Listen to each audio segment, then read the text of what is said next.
அனைவருக்கும் மீண்டும் வணக்கம். எனக்கு ஒரு கேள்வி.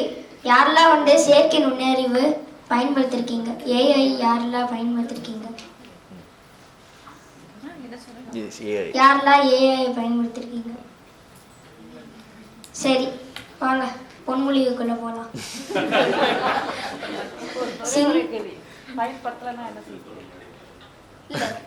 பயன்படுத்தாதவங்களுக்கு என்ன சொல்லுவீங்க?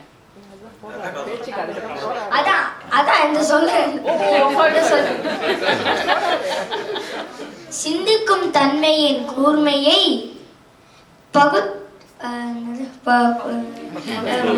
பகுத்தறிவு.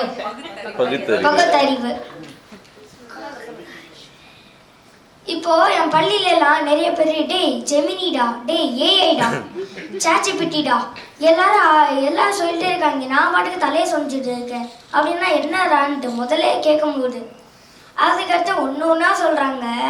வீட்டு பாட்டு தெரியலன்னா நான் அல்லே கேட்டுருவேன், அந்த ஆன்சர் கொடுத்துருவேன், அப்படியே நான் காப்பி பண்ணிட்டேன், நான் போய் டீச்சர்கிட்ட கொடுத்துருவேன் அப்படின்னு அவங்க சொல்லுவாங்க. அப்போ நான் கேட்பேன், அப்போ ஹோம்ஒர்க்கு எதுக்கு நான் கொடுக்குறீங்க? அப்போ டைமே வேஸ்டாக இல்லை அதுக்கு. அப்போ ஹோம்ஒர்க் எது கொடுக்குறது? பள்ளியில் என்ன படித்தோமோ அதுலேருந்து வீட்டு பாடம் கொடுப்பாங்க. நம்ம என்ன கற்றுக்கணுமோ அதுலேருந்து கொடுப்பாங்க. அதை நம்ம அப்படியே விட சொல்லணும். ஆனால் உடனே எடுத்த உடனே ஐயா இது ஹார்டா, ஐயா இது சுலபமாகவே இல்லை, உடனே இதை கேட்டலாம் அப்படின்னு சொல்லிட்டு முடிச்சிருப்போம்னா அப்போ நம்ம என்னென்ன கற்றுக்கணும்? அப்போ நம்ம எதுக்கு யோசிக்கிறோம்?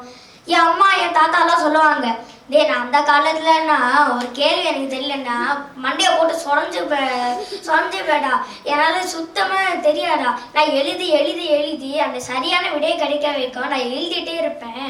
ஆனால் இந்த காலத்தில் நம்ம எல்லாரும் ஏஐனா அதுவும் என்னன்னா தோசை எப்படி சொல்றது, இட்லி எப்படி சொல்றது, இட்லி எப்படி சொல்றது, தோசை எப்படி சொல்றதுன்னு இப்படின்னு கேட்டா தேவையா? அப்போ நம்ம மூளையை கடவுளையே நம்ம மூளையை படிச்சாங்க. அப்போ மூளையே அதுக்கு இருக்கு. அப்போ மூளையை நம்ம ஃப்ரெஷ்ஷாக அப்படியே வச்சிருந்தோம்னா அப்போ எப்படி சொல்றது? அப்போ நம்மளால என்ன சாதிக்க முடியும்? எப்போ பார்த்தாலும் ஓயாம ஏஐட்டே கேட்டிருந்தா நான் ஏஐ கேட்க வேணா, எப்போது கேட்க வேணான்னு சொல்ல, முயற்சி பண்ணி கடைசி சுத்தமாக கிடைக்கலன்னா கேட்டான்னா அது நியாயம்.